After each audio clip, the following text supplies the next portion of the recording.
தப்பாமல் என்னாவில் குடியிருப்பாய் நிச்சயமாய் என்னாலும் நானே உமது பாதம் தொழுவேன் என் நாவில் வந்துதிப்பாய் கல்லை மகளே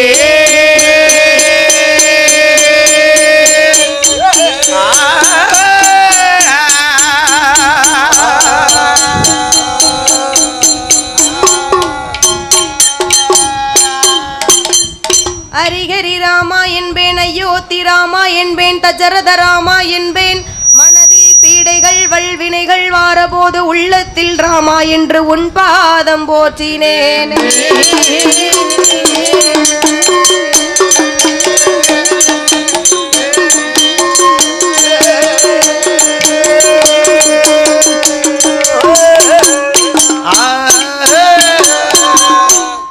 ஆடிய பாதம் தேடிய கருணை முகத்தோடே விநாயகா முகத்தோடே விநாயகா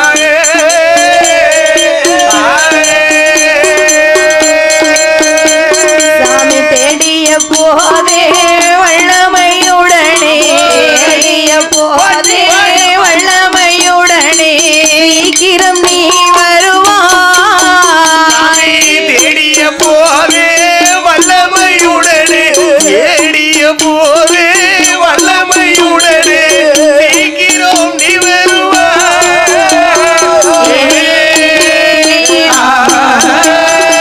பாடிய நாவலே முடிடும் தமிழை பகரும் பெருமாளே பெருமாளே வரும் பெருமாளே பெருமாளே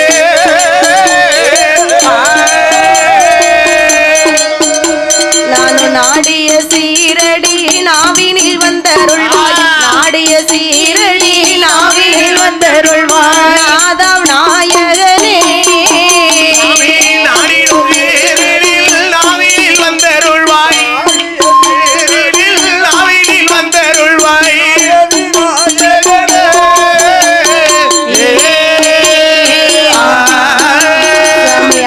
திருமகனே அருள் பெருஞ்சோதியே முகத்தோனே விநாயகா முகத்தோனே விநாயகா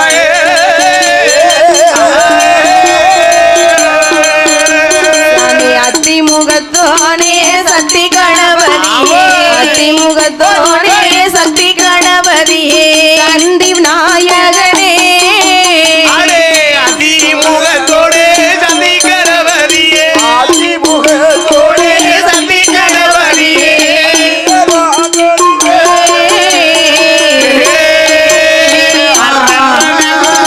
வாசம் புகழ் கூடம் வில்மணி உடுக்குடன் வாசம் புகழ் கூடம் வில்மணி உடுக்குடன் அண்மையுடன் நானோ சபைதனிலே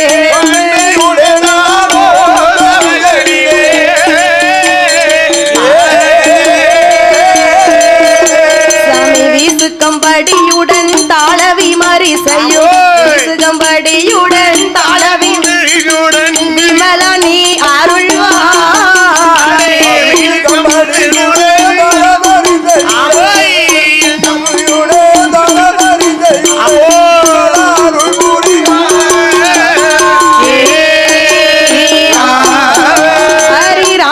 கதைகள் பாட கதைகள் பாட ரோட கதைகள் பாட கதைகள் பாட அடியாளுக்கு அருள் புரிவாய் சீத்தையோட கதைகள் பாட சீத்தையோட கதைகள் பாட சிறுமிக்கு நீ அருள் புரிவாய்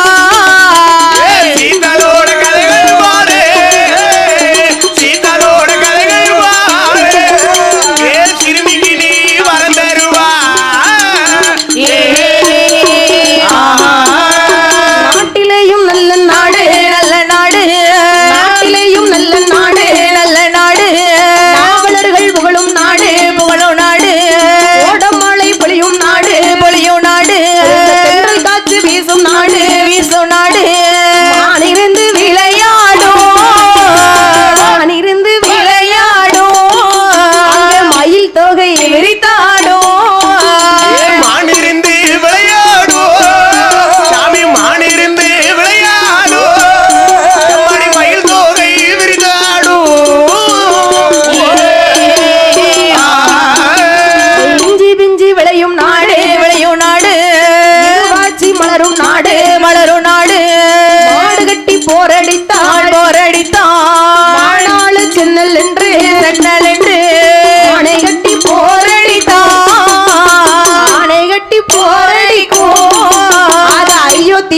பட்டணமா ஆடை கட்டி போரடிக்கும் சாமி ஆடை கட்டி போரடிக்கும் அது அயோத்திமா பட்டணமா நாட்டிலையும் நல்ல நாடு நாவலர்கள் புகழக்கூடிய நாடு நாட்டிலையும் நல்ல நாடு நாவலர்கள் புகழக்கூடிய நாடல்லவா கோடம் மழை பொழியும் நாடு குளிர்ந்த தென்றல் காற்று வீசும் நாடு குளிர்ந்த தென்றல் வீசும் நாடு அதாவது ஆமா மாடு கட்டி போரடித்தால் மாளாத சென்னல் என்று மாளாத சென்னல் என்று குதிரை கட்டி போரடித்தால் குவியாத சென்னல் என்று குவியாத சென்னல் என்று ஆணை கட்டி போரடிக்க கூடிய அழகு திருநாடு ஆணை கட்டி போரடிக்க கூடிய அழகு திருநாடல்லவா எந்த நாடு எந்த நாடு எந்த நாடம்மா அதுதான் அயோத்தி மாம்பட்டணம் அதேங்கப்பா நம்ம ஊர் அயோத்தி மாம்பட்டணம் எங்க இருக்கு அங்க உத்தரப்பிரதேச மாநிலத்துல உத்தரப்பிரதேசம் உத்தரப்பிரதேசம் அங்க இருக்கு அப்பேற்பட்ட அயோத்தி மாம்பட்டணம் அயோத்தி மாம்பட்டணம் 56 தேசத்துக்கும் உகந்த நாடு அதேங்கப்பா 56 தேசத்துக்கும் உகந்த நாடுன்னு சொன்னா அதுதான் அயோத்தி மாம்பட்டணம் ஈழம் பாண்டி யாழ்ப்பாணம் சேகரம் சோழம் கொங்கு வங்காளம் குந்தம் மகதம் குச்சரம் மாராட்டியம் இப்படின்னு சொல்லி 56 தேசத்துக்கு உகந்த நாடு அதுதான் அயோத்தி மாம்பட்டணம் ஒண்ணு இல்ல ரெண்டு இல்ல 56 தேசத்துக்கு உகந்த நாடு அந்த அயோத்தி மாம்பட்டணத்திலே யார் ஆண்டு வருகிறார் அதிரதன் மகனாகிய தசரதர் சக்கரவர்த்தி அவர் மகனான இவரு யாரு அவர் மகனுடைய இவரு அதிரதன் மகனாகிய தசரதர் சக்கரவர்த்தி தசரதர் சக்கரவர்த்தி ஆகப்பட்டவர் அந்த அயோத்தி மாம்பட்டணத்தில் அவருக்கு குலகுருவாக இருப்பவர் 3 பேர் அவருக்கு குலகுருவாக வசிக்கக்கூடியவர் 3 பேர்கள் வசிஷ்டர் விஸ்வாமுத்திரர் கலைக்கோட்டு மகரிஷியோடு 3 பேரு சரி சொன்ன வார்த்தைக்கு மறுபேச்சு பேச மாட்டாரு இந்த தசரதர் சக்கரவர்த்தி கோட்டை தாண்ட மாட்டாங்க பாத்துக்கோ அப்பேற்பட்ட குலகுருக்கள் அந்த குலகுருவின் வார்த்தை கேட்ட தசரதர் சக்கரவர்த்தி குரு இல்லாத சிசி அந்த உலகத்துல இருக்க முடியாது கிடையாது குரு இல்லாத தொழில் பார்த்தாலும் கொஞ்சம் நல்லா இருக்காது உனக்கும் குரு இருக்கும் எனக்கும் குரு இருக்கும் ஆமா நமக்கு குரு இருக்கவே தான் நல்ல முறையில தொழில் பார்க்க முடியும் சரி அதனால அந்த தசரதர் சக்கரவர்த்தி குலகுருவின் வார்த்தை கேட்டு பட்டத்து இளவரசிகள் 3 பெண்களை திருமணம் முடித்தார் ஆனா தசரதர் சக்கரவர்த்தி 3 பெண்களை மணமுடித்து கோசலை சரி கைகேசி சுமித்ரா தேவி சுமித்ரா தேவி இப்படி 3 மனைவிமார்களோடு 3 நல்ல மனைவிமார்களோடு 3 நல்ல மனைவியோடு 3 நல்ல மனைவியோடு முடியாமல் வாழ்ந்து வாரா என்னை போலே பிரியா தோழர் போலே நல்ல நாறு போலே பொருத்தமோடு ஆண்டு வாரா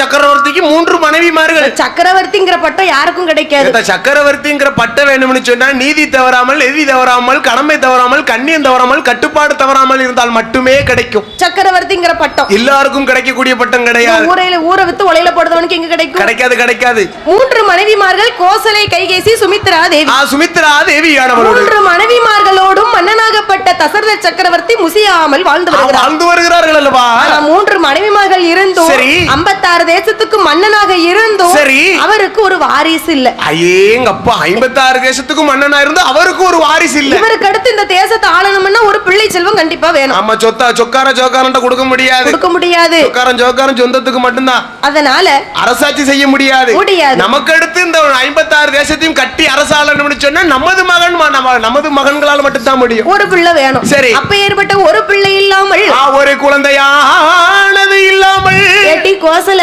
என்னம்மா உன் வயித்துலயாவது பிள்ளை இருக்காமா ஒண்ணும் இல்ல ஏ கைகேசி வயித்துல காலையில சாப்பிட்ட அந்த பொங்கலும் மதியம் சாப்பிட்ட சோறும் தான் மிதக்கு இருக்கா அங்க இங்கேயும் சண்டை போட்டுக்கிட்டு இருக்கு வயித்து எங்க காங்களே அப்பா இப்பதான் வருது உள்ள வச்சு ஏ கைகேசி ஏட்டி கைகேசி மாமா பாட்டு வர உன் வயித்துல பிள்ளை இருக்கான்னு பாரு அங்க நாளைக்கு டெலிவரி ஆகிற மாதிரி தான் இருக்கு டெலிவரி ஆகிற கடைசில இருக்கா ஏ சுமித்ரா சுமித்ரா சுமையா இருக்கா ஆமா இருக்கிற 3 பேர் வயித்துலயுமே பிள்ளை இல்ல. ஆமா, 1 இல்ல 2 இல்ல 3 பெண்கள் வயித்துலயுமே குழந்தை கிடையாது. நாம 3 மனைவிமார்களும் சரி. ஒரு தாய் வயிற்றில் பிறந்த அக்கா தங்கச்சி போல இருக்கிறாங்க. ஆமா ஆமா ஆமா, அங்க ஒரு சம்சாரத்தை கட்டிட்டே ஊர் ஊரா திரிதாம்னு சொன்னீல. அவன் 3 பெண்களை கல்யாணம் முடித்தும் ஒரு தாய் வயிற்றில் பிறந்த குழந்தை போல் இருக்கிறாள் 3 பேர்கள். அந்த அயோத்தி பட்டணத்திலே ஒரே ஒரு பிள்ளை செல்வம் இல்ல. எல்லாரும் சொல்லுவாங்க சக்காலத்தி போராட்டம் ஜனங்களுக்கு கொண்டாட்டம்னு. சக்காலத்தி போராட்டம். ஆனா அங்க அப்படி கிடையாது. அப்படி கிடையாது. அக்கா கோசல சாப்பிட்டியாக்கான்னு ஒருத்தி கேக்கா. சுமித்ரா வா நம்ம 2 பேரும் ஒரு குரூப் சேலட் வரும்னு அவளை கூட்டி போறா. அப்படி இருக்கிற ஒரு தாய் வயிற்றில் பிறந்த அக்கா தங்கை போல இருக்கிறார்கள். அவ்வளவு 3 மனைவிமார்கள் நல்ல சந்தோஷமா இருந்து ஒரு பிள்ளை செல்வம் இல்லைன்னு வாக்கப்பட்டு வந்திருக்க இடம் எப்படி தஜரர் சக்கரவர்த்தி வாக்கப்பட்டு வந்திருக்கா.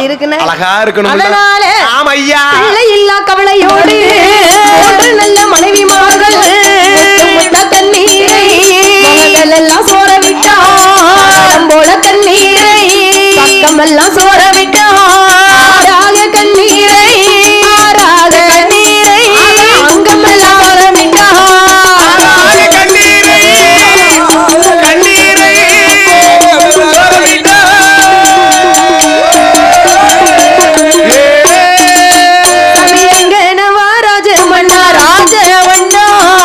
எனக்கு வைத்த பிராணநாத பிராணநாதா பிள்ளை இல்லா கவலையது கவலையது பெருங்கவலை இருக்குதையா மைந்தன் இல்லா கவலையது மனக்கவலை இருக்குதையா குழந்தை இல்லா கவலையது குழந்தை இல்லா கவலையது கொடுங்கவலை இருக்குதையா குழந்தை இல்ல கவலையது, குழந்தை இல்ல கவலையது, ஒரு கவலை இருக்குதையா.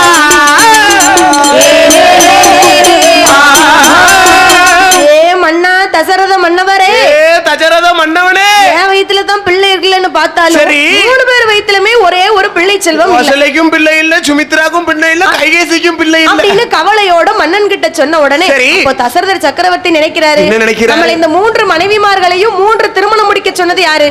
நம்மளது குலகுரு வசிஷ்டர் தான் சொன்னாரு. அப்ப அவர்கிட்ட போய் கேட்போமே. ஆமா, குருவிடம் கேட்டோம்னா ஏதாவது ஒரு ஆலோசனை கிடைக்கும், ஒரு தீர்வு கிடைக்கும் அப்படின்னு சொல்லி ஐயா குலகுருவே வசிஷ்டர் இடத்துல போய் கேட்கிறாரு.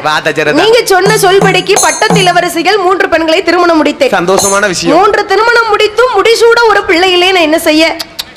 எப்பா ஏ தசரதா, நீ இது நாள் வரைக்கும் தர்மம் மட்டும் தான் நீ செய்து வந்த. ஓ, தர்மம் மட்டும் தான் செய்து வந்திருக்க. தான தர்மம் இருந்தாலுமே ஒரு அளவோட தான் செய்யணும். எதுனாலும் சொல்லிருக்காங்க பாத்துக்கோ, அளவுக்கு மீறினாலும் அமிர்தமே நஞ்சாயிருமா. நஞ்சாயிருது. அப்படிங்கும்போது தர்மம் செஞ்சாலும் குறையாதான் பண்ணணும். எவ்வளவு தான் வழங்கினாலும் அது அளவோட இருக்கணும். எப்ப தனக்கு போக தானம் தர்மம் நினைக்கணும் தஜரத சக்கரவர்த்திய. ஆனா நீ அப்படியா இருக்க? ஊருக்கு போக தான் உனக்கு நினைக்கிற. ஆமா, ஊருக்கு போக தான் நமக்கு நினைக்கிறேன். ஏன்னா எப்படி இருக்கிறான் இவன், ஆட்சி நீதியோடு நேர்மையோடு கடமையோடு கண்ணியத்தோடு. ஆறில் ஒரு கடமை வாங்கி அசையாத மணியும் கட்டி ஆண்டு வரக்கூடியவர் இந்த தசரதர் சக்கரவர்த்தி. ஆறில் ஒரு கடமை அசையாத மணின்னு சொன்னா என்ன தெரியுமா? சொல்லப்பா. ஆறில் ஒரு கடமைன்னு சொன்னா, இப்போ எனக்கு தோட்ட தொரவுல வயக்காட்டுல என்னது வளைஞ்சாலும் சரி, உங்க அப்பா எடுத்து போட்டுருக்காரு அந்த வயக்காட்டுல என்ன வளைஞ்சாலும் சொன்னா ஒரு 20 கிலோ அரிசி மூடை நனைஞ்சுன்னு நினைச்சுக்கோ. சரி, 20 கிலோ அரிசி மூடை வளைஞ்சதுன்னு சொன்னா 20 கிலோ எங்கத்தான் காணும்? நமக்கே காணாது. கிட்டத்தட்ட 6 பங்கு வளைஞ்சதுன்னு சொன்னா 1 பங்கு ஊருக்கு ஒதுக்கிட்டு மிச்சம் 5 பங்கு நம்ம வச்சு அந்த 1 பங்கு ஊருக்கு கொடுக்கணும். அதான் ஆறில் ஒரு கடமை. இப்படி எல்லாரும் கொடுத்தாங்கன்னா அப்ப இல்லாதவங்களுக்கு அந்த மூடைய மூட கொடுத்துடலாம். அதனால நாட்டுல பஞ்சம் இருக்காது, பஞ்சம் என்பதே இருக்காது. இதுதான் ஆறில் ஒரு கடமைன்னு சொல்லியிருக்கா. நீ அப்படி இல்லையா? நம்ம அப்படி கிடையாது. நம்ம எச்சுக்கிட்ட காக்க பத்த மாட்டோம். ஆனா தஜரத சக்கரவர்த்தி அப்படி இல்ல. அசையாத மணின்னு சொன்னா என்ன? அசையாத மணின்னு சொன்னா ஊருக்கு மத்தியில ஒரு மணி மண்டபம் இருக்கு பாத்துக்கோ. இப்ப கிட்டத்தட்ட எனக்கு எதுவும் குறைன்னு நினைச்சுக்கோங்க, என் சம்சாரம் என் கூட ஓடி போயிட்டான. உனக்கு ஒரு பிள்ளை இல்ல, இல்லன்னா பிள்ளை என் கூட ஓடி போயிட்டு வாயில பெண. நமக்கு எதுவும் குறை இருந்துச்சுன்னு சொன்னா அந்த மணி மண்டபத்துல கட்டிருப்பாங்களே மணி, அந்த மணியை போய் அடிச்சோம்னு சொன்னா உடனே அரண்மனையில இருந்து வந்து என்ன ஏதுன்னு கேட்பாங்க. கவலையை தீர்த்து வைப்பாங்க. என் கவலையும் கண்ணீரையும் தீர்த்து வைப்பாங்க. அதுதான் அசையாத மணின்னு சொல்லியிருக்காங்க. அதையா அசையாத மணின்னு சொல்லியிருக்காங்க. இன்னும் அந்த மணியை யாரும் அடிக்கல. அப்ப அயோத்தி பட்டணத்துல யாருக்கும் கவலை கிடையாது. அயோத்தி பட்டணத்துல யாருக்கும் கவலையும் கிடையாது, கண்ணீரும் கிடையாது. பணக்காரன் கிடையாது, ஏழை கிடையாது, இருக்கவன் கிடையாது, இல்லாதவன் கிடையாது. ஒரு மாதிரினா மன்னன் ஒரு மாதிரினா மக்களும் அதே மாதிரி. மன்னன் எப்படி இருக்கிறார்களோ அதே போல மக்களும் இருக்கிறார்கள். மக்கள் எப்படி இருக்கிறார்கள் இருக்கிறார்களோ அதே போல மன்னவனும் இருக்கிறான். அப்படி இருந்தா அந்த மணியை போய் யார் ஆட்டுவா? யாருமே அடிக்க மாட்டாங்க. நம்ம ஊர்ல எல்லாம் கட்டி போடட்டும். நம்ம ஊர்ல போகும்போது வரும்போது அடிக்கல. ஏன்னா பாதி பேர் கஷ்டத்தோடு கவலையோட தான் நிமிஷத்துக்கு ஒருத்தன் வந்து அடிச்சுக்கிட்டு எல்லாரும் சொல்லுதாங்க இருக்கத வச்சு சந்தோஷமா இரு, இருக்கத வச்சு சந்தோஷமா இருக்கு. இங்க கஷ்டமும் கடனும் தான் இருக்கு. இதை வச்சு சந்தோஷமா இருக்கணும். அதை வச்சு சந்தோஷமா இருக்கியா? போன சுவிட்ச் ஆஃப் எடுக்க முடியல. அடிச்சிட்டே இருக்கா. Loan number 1, loan number 2, loan number 3 ஒரு லோனுக்காரன். ஆமா. அப்ப அந்த பார்த்தார் குலகுரு சொல்லுகிறாரு, நீ தர்மம் தான் இதனால் வரைக்கும் செய்து வந்த. உன்னோட கையால நீ அதர்மம் செய்யணும். நீ இந்த தர்மம் செய்து உன் கையால நீ அதர்மம் செய்ய வேண்டும். சுவாமி, என்ன தர்மம் செய்த கையால் எப்படி நான் அதர்மம் செய்து கையால நான் எப்படி அதர்மம் செய்ய வேண்டும்? எப்பா தசரதா, உனக்கு பிள்ளை செல்வம் வேணும் என்று நினைத்தால் சுவாமி இந்த கையால நீ என்ன செய்யணும்? ஐயோ, 1000 மத யானைகளை அம்பாலே எய்து கொள்ள வேண்டும். ஐயோ ஆண்டவா, ஒரு ஈ எறும்புக்கு கூட துரோகம் நினைக்காத மனுஷனை, ஆமா ஈ எறும்புக்கு கூட துரோகம் நினைக்காத மனுஷனை 1000 மத யானைகளை கொல்ல சொன்னா செய்ய முடியுமா? 1000 மத யானைகளை கொல்ல முடியுமா? இருந்தாலும் குழந்தை பெருசா 1000 மத யானைகளை கொல்வது பெருசான்னு பார்த்தா குழந்தை தான். நமக்கு ஒரு வாரிசு வேணும். கண்டிப்பா வேணும். இந்த குலகுருவின் வார்த்தை கேட்டு தசரதர் சக்கரவர்த்தியாகப்பட்டவர் என்னப்பா அவர் பேரு வாயிலே நுழையாது. சங்கடமா இருக்கு பாத்துக்கோ. இன்னொரு சொல்லு, தசரதர் சக்கரவர்த்தி. தசரதர் சக்கரவர்த்தி வேணாமே, அந்த ஐயான்னு நான் வச்சுக்கிட்டேன். சரிப்பா. சரி, குலகுருவின் வார்த்தை கேட்டு குலமுடனே ஏகி வரா. குலகுருவின் வார்த்தை கேட்டு குலமுடனே ஏகி வரா. குலகுருவின் வார்த்தை கேட்டு தசரதரோ எடுத்து அம்பெடுத்து எங்கே ஏகி வாரா, எங்கே ஏகி வாரா. ஏச்ச மண்ணே தசரதரோ எங்கே ஏகி வாரா, எங்கே ஏகி வாரா.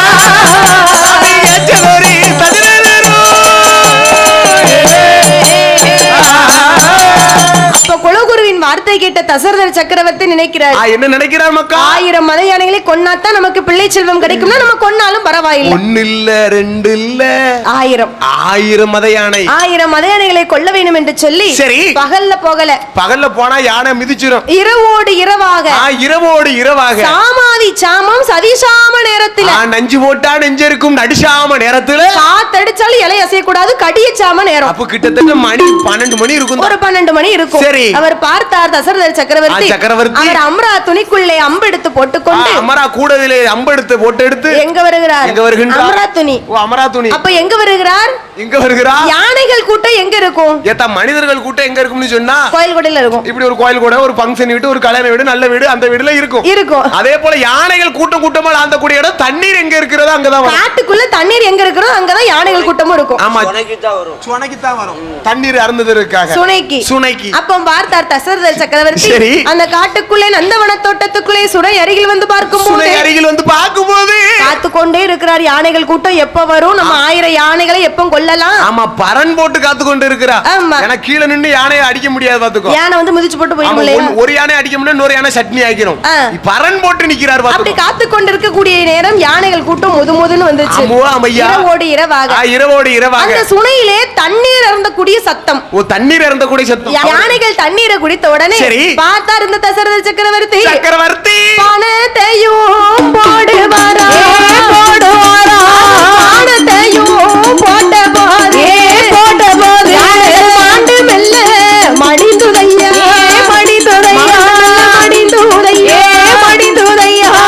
மரண லோகம் அது சேர்ந்ததையா,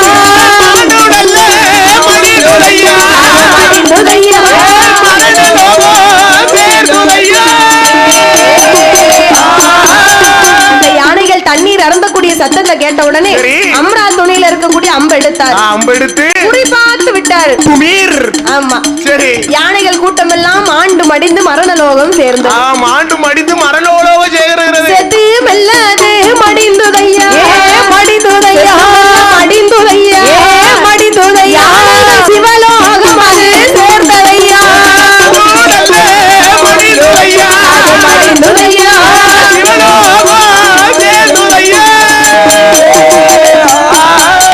அப்ப அந்த மத யானை கூட்டங்கள் எல்லாம் மாண்டு மடிந்து மரணலோகம் சேர்ந்துட்டு செத்து மடிகிற சிவலோகம் சேர்கிறது. அப்ப தசரதர் நினைக்கிறாரு, இருட்டுக்குள்ள சரி. எத்தனை யானைகள் இறந்து போயிருக்குன்னு நமக்கு தெரியாது. தெரியாது. செட்டுக்கார அங்க போய் போக்கஸ் கட்டல பத்தியா? ஆமா. சரி, அதனால நாளைக்கு காலையில வந்து பாப்போம். ஆமாம்மா. அப்படின்னு சொல்லி ஆமையா தசரதர் சக்கரவர்த்தி சக்கரவர்த்தி அந்த இடம் தான் கடந்து தான் கடந்து தான் கடந்து தான் கடந்து மன்னன் அரண்மனைக்கு வருவாரா? தான் கடந்து தான் கடந்து அரண்மனைக்கு வருவாரா? அப்ப அந்த காட்டை விட்டு எங்க வருகிறார்? எங்க வருகிறார்? அரண்மனைக்கு வருகிறார். இரவோடு இரவாக. அந்த இரவோடு இரவாக நாளைக்கு காலையில போய் எத்தனை யானைகள் மாண்டு மடிந்திருக்குது என்று பார்ப்போம் என்று சொல்லி அரண்மனைக்கு வந்தவருக்கு ஒத்த போட்டு உறக்கம் கிடையாது. ஏங்க? ஏன்னா 1000 யானையை கொன்னமா, அதுக்கு கீழே கொன்னமா, அதுக்கு மேல கொன்னமா. இவ்வளவு நாளும் நம்ம கையால பாவம் செய்தது இல்லையே. செய்ததில்ல. சண்டால பாவம் இன்னைக்கு ஒரு நாள் பாவம் செய்து விட்டேனே. நாம் 1000 யானையை கொன்னோமா இல்ல 1000க்கும் மேற்பட்ட யானை கொன்னோமா? அதுக்கு கீழே கொன்னாலும் நமக்கு ஒரு பிள்ளை குறைவா இருக்கும், ஒரு குழந்தை குறைவா இருக்கும்னு சொல்லி விடிய விடிய கண்ணுல தான் விடிஞ்சிருக்கு அவருக்கு. ஆமா. திறந்தே இருக்கு. தூக்கமே கிடையாது. இப்படியே வச்சிருக்காரு. எத்தனை யானைகளை கொன்னோம் என்று சொல்லி சரி. இந்த தசரதர் சக்கரவர்த்தியாகப்பட்டவர் மறுநாளே தினத்திலே அதிகாலை பொழுதுல விடிஞ்சும் விடியாமல் எங்க போகிறாரு? விறுவிறுன்னு எங்க வர குத்தமுள்ள நெஞ்சு குறுகுறுக்கும் அந்த தப்பை சரி பார்த்துட்டு வருவோம். காட்டுக்கு சென்று அந்த சுனை அருகில போய் எண்ணி பாக்குறாரு. அதனால இந்த தசரதர் சக்கரவர்த்தியாகப்பட்டவர் நந்தவன தோட்டத்துல அப்படியே யானைகள் கூட்டத்தை எண்ணி பாக்குறாரு. யானை எண்ணி பாக்குற எத்தனை யானை மாண்டு இருக்கு? 999 யானை. அடேங்கப்பா, 8 யானை குறை இருக்கு. ஏன் ஒண்ணு மொத்தம் 1000 யானை கொன்னதான் பிள்ளையோட. உனக்கு கணக்கு சொல்லி கொடுத்தாலும் சந்தைக்கு தான் பத்தி ஒண்ணுக்கு தானே காத்துக்கிட்டு இருக்காரு. 1000 யானை கொல்ல 1000 யானை கொன்னதான் பிள்ளை செல்வம் கிடைக்கும்னு குலகுரு சொன்னாரு. 999 யானை கொண்டுட்டாரு. 8 யானை கொல்ல வேண்டி இருக்கு. ஒரு யானைப்பா அந்த பிள்ளைட்டுங்களை சொல்லும். அவங்க இப்பதான் லேட்டஸா வந்து நிக்காங்க. அவங்க எங்க கேட்க ஒரு யானை குறைவு இருந்தால் நமக்கு எப்படியாவது ஒரு பிள்ளை செல்வம் குறைவாக இருக்கும். அதனால நம்ம என்ன செய்ய ஏது செய்ய அப்ப இங்கே இருப்போம். அந்த ஒரு யானை எப்ப வருகிறதோ அப்ப அந்த யானைகள் கூட்டத்தை என்ன செய்யலாம்? ஒரே ஒரு யானைக்காக காத்திருப்போம் என்று சொல்லி 7 பரணதிலே தசரதர் சக்கரவர்த்தியாகப்பட்டவர் ஒரு யானைக்காக ஒளிகட்டி காத்து கொண்டிருக்கிறார். ஒரே ஒரு யானையை கொல்றோம், குழந்தை வரத்தை அடைகிறோம், லட்சியத்தை அடைக்கிறோம் அப்படின்னு சொல்லி தசரதர் சக்கரவர்த்தி இப்படி காத்து கொண்டு இருக்கக்கூடிய நேரத்திலே என் கண்ணே பட்டு போகும் பொழுது தான். யாருக்கு? இங்க பாரு, அந்த டிவில எவ்வளவு அழகா இருக்கு. நல்லா இருக்கப்பா. பொண்ணு பாக்கும்போது இதத்தான் இப்படியே நானே கண்ணு போட்டுட்டு ஏன்னா அவ்வளவு அழகா கலரா காட்டுது. பொண்ணு பாக்கும்போது இதத்தான் ஸ்கிரீன்ஷாட் எடுத்து கொண்டு போய் காட்டு. நேர்ல எப்படி இருக்கியோ இல்லையோ அந்த இதுல கலரா காட்டுது. நேர்ல வர கருவாட்டு வாழைப்பட்டி மாதிரி இருக்கு. அங்க வர ஐயோ. இந்த தசரதர் சக்கரவர்த்தி ஒரு பிள்ளை செல்வம் வேணும் என்று ஒரு யானைக்காக காத்து கொண்டிருக்கிறார். ஒரே ஒரு யானைக்காக காத்து கொண்டிருக்கிறார். அவர் அப்படி காத்து கொண்டிருக்கக்கூடிய நேரம் காத்து கொண்டிருக்கும் போது பக்கத்திலே ஒரு நாடு. எந்த நாடக்கா? நாட்டிலேயும் நல்ல நாடு, நல்ல நாடு, அவலர்கள் புகழோ நாடு. நாட்டிலேயும் நல்ல நாடு, நல்ல நாடு, அவலர்கள் புகழோ நாடு.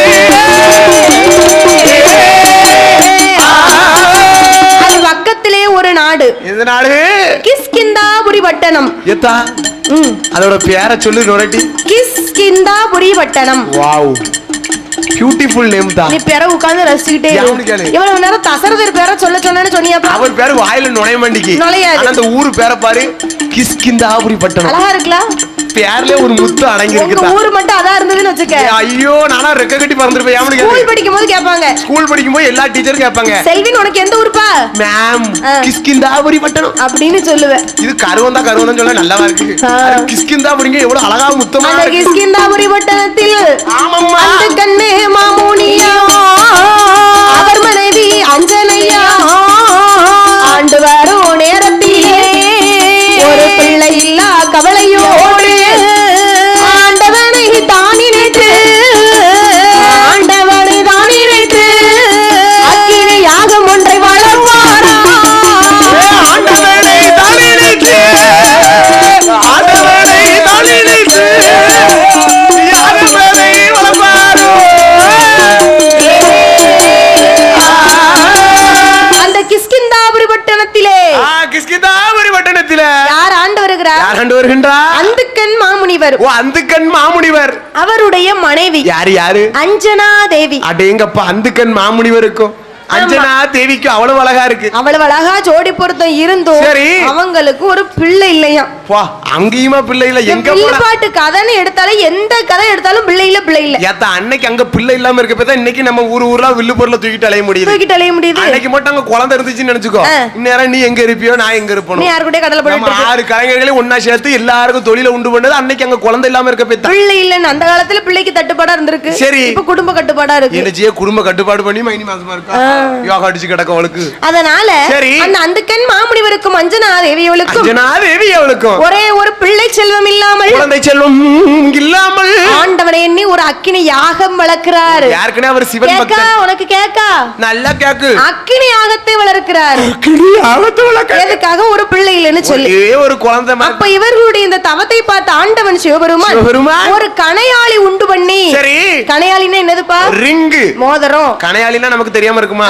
மோதிரம். அந்த கணையாளியை உண்டு பண்ணி அக்கினி யாகத்துல போட்டார். சரி, இதை பார்த்த அஞ்சனா தேவியவள் சரி ஆண்டவன் தான் நமக்கு வரம் கொடுத்து விட்டார் என்று சொல்லி அந்த யாகத்தில் இருந்த கணையாளியை எடுத்து போட்டா. கையில மாட்டுதா பாத்துக்கோ. அவ போட்ட நேரத்துல அன்று மாதம் குழி மறந்தாள் அருங்கிளியால் கர்ப்பமானாள். அன்று மாதம் குழி மறந்தாள் அருங்கிளியால் கர்ப்பமானாள். 3 மாதம் குழி மறந்து முழுகாம இருக்காளே. 3 மாதம் குழி மறந்து முழுகாம இருக்காளே. நங்கையவ குழி மறந்து, நங்கையவ குழி மறந்து, குழி மறந்து, குழி மறந்து, குழி மறந்து 40 நாள் கர்ப்ப முச்சாள். 40 நாள் கர்ப்ப முச்சாள். நங்கையவ குழி மறந்து, நங்கையவ குழி மறந்து, குழி மறந்து 40 நாள் கர்ப்பமான, 40 நாள் கர்ப்பமான. நங்கையவ குழி மறந்து 40 நாள் கர்ப்பமானா. நங்கையவ குழி மறந்து 40 நாள் கர்ப்பமானா. 3வது மாசையில முத்து முத்தா வேர்த்திடுமா. 3வது மாசையிலே முத்து முத்தா வேர்த்திடுமா. 4வது அந்த மாசையிலே நாரதங்க அவ திங்களுச்சா. 4வது அந்த மாசையிலே நாரதங்க திங்களுச்சா. 4வது மாசையிலே நாரதங்க திங்களுச்சா. அஞ்சனா தேவியவா சரி அந்த கணையாளி எடுத்து என்னைக்கு கையில போட்டாலும் அன்னையில இருந்து கர்ப்பமுற்று அந்த அஞ்சனா தேவி அவளுக்கு ஆமையா அவ 10வது மாசையிலே பூரண கர்ப்பமா. அஞ்சனா தேவிக்கு 10 மாசம். இப்பதான் 10 மாசம் ஆகுது. பரிபூரண கர்ப்பத்துல அழகான ஒரு என்ன பிள்ளை? எம்ப பிள்ளை? ஆண் பிள்ளை. ஓ, அழகான ஃபீமேல். ஃபீமேல் பிறந்திருக்கு. மெயிலா? நீங்களே யோசிக்க, பி பாம்பு வேற படிச்சிருக்கீங்க. மேல் படிச்சிருக்கு. ஆண் குழந்தை பிறந்த போது கோப்பில் ஓடிதான் அங்க குளவையிட்டார் மங்கையர்.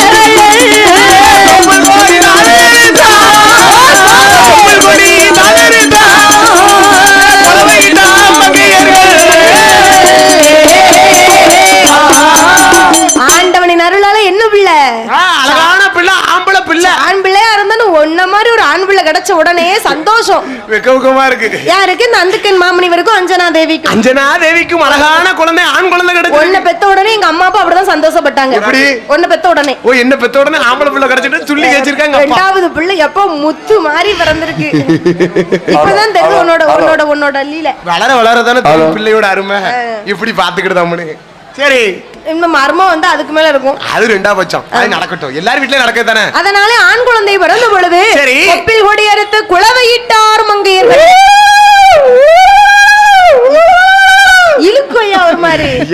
எதுக்கு இப்படி போகுது? அந்த காலத்துல ஒரு வீட்ல குழந்தை பிறந்துச்சுன்னு சொன்னா குழவை போடுவாங்க. என்ன குழந்தைன்னு பார்க்க மாட்டாங்க. ஆனா பார்க்காமே தெரியும் என்ன குழந்தை பிறந்திருக்கு. எப்படி? ஆண் குழந்தை பிறந்துச்சுன்னு சொன்னா 7 குழவை மணிகுண்ட மாதிரி அடிப்பா. அந்த குழவை பார்த்து ஆம்பளை பிள்ளை பெத்திருக்காட்டின்னு சொல்லிடுவாங்க. வேல்சாமி பொண்டாட்டிக்கு இன்னைக்கு ஆம்பளை பிள்ளை பிறந்திருக்கு தாய் அப்படின்னு சொல்லி பக்கத்து வீட்டுக்காரர் சொல்லுவா. பெண்கள் அந்த பிறந்தா பெண் குழந்தை 3 குழவை மட்டும் போடுவாங்க. 3 குழவை. யாமணிகளே ஓஞ்ச குழவை. அதுக்கு அடுத்து அவளுக்கு நிறைய இருக்கு. ஆமா, அவ அன்னைக்கு அவளுக்கு 3 குழவை. அடுத்து ஆளாகி இருக்கும்போது ஒரு 3 குழவை. அடுத்து கல்யாணம் முடிச்ச அடுத்து ஒரு குழவை. அடுத்து வளகாப்புக்கு ஒரு குழவை. குலவை, அவளுக்கு பிள்ளை பிறந்த அடுத்து ஒரு குலவை. அதனால அவளுக்கு ஏகப்பட்ட குலவை இருக்கிறதுனால வெறும் 3 குலவை மணிகொண்டு அடிச்ச மாதிரி பெண்களுக்கு 3 குலவை போட்டிருக்காங்க. 3 குலவை போட்டு அடிச்சுக்கோ. ஏ சுப்பையா பொண்டாட்டிக்கு இன்னைக்கு பொம்பளை பிள்ளை பிறந்திருக்கு பொன் பிறந்த அப்படின்னு சொல்லுவாங்க. அந்த குலவையில தான் கண்டுபிடிச்சிருக்கா என்ன பிள்ளை பிறந்திருக்கு. அதனால நீங்களும் குலவை போடுங்க. அதை போல அஞ்சனா தேவிக்கு ஆண் குழந்தை பிறந்த உடனே பிறந்த பிள்ளைக்கு பேர் கொடுக்க வேணும் என்று பேர் கொடுக்க வேணும் என்று பேர்பட்ட பேர் கொடுக்கிறார். என்ன பேர் கொடுக்கின்றார்? குருவரியே பிறந்த பிள்ளை பிறந்த பிள்ளை பிறந்த பிள்ளை அவனுக்கு குருபுத்திரன் ஒரு பெயரா ஒரு பெயரா குருவரியே பிறந்த பிள்ளை பிறந்த பிள்ளை பிறந்த பிள்ளை குருபுத்திரன் ஒரு பெயரா ஒரு பெயரா சிவனறிய பிறந்த பிள்ளை பிறந்த பிள்ளை பிறந்த பிள்ளை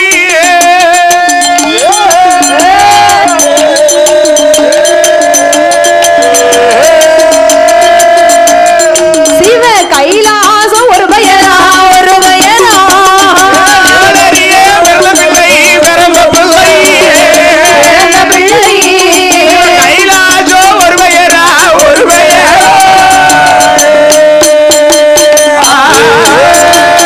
பேர் கொடுக்கணும்னு இந்த பாடுபடுது என்ன முட்டை அடிக்கலாத்தா. குருவரிய பிறந்த காரணத்தினால் குருபுத்திரன் குருபுத்திரன் சரி. சிவனறிய பிறந்ததினால் சிவ கைலாசம் என்று ஒரு பெயர். அடேங்கப்பா, குருவரியே பிறந்த நாள் குருபுத்திரன், சிவன் அருளால் பிறந்த பிள்ளையால் சிவ கைலாசம். அழகான பேர் 2 பேர் இந்த குருபுத்திரனுக்கு சிவ கைலாசம் சரி என்று சொல்லி 2 பெயர்களை கொடுத்தோம். ஆமையா, அழகுடனே வளர்த்து வருகிறார்கள். அழகுடனே வளர்த்து வருகின்றார்கள்.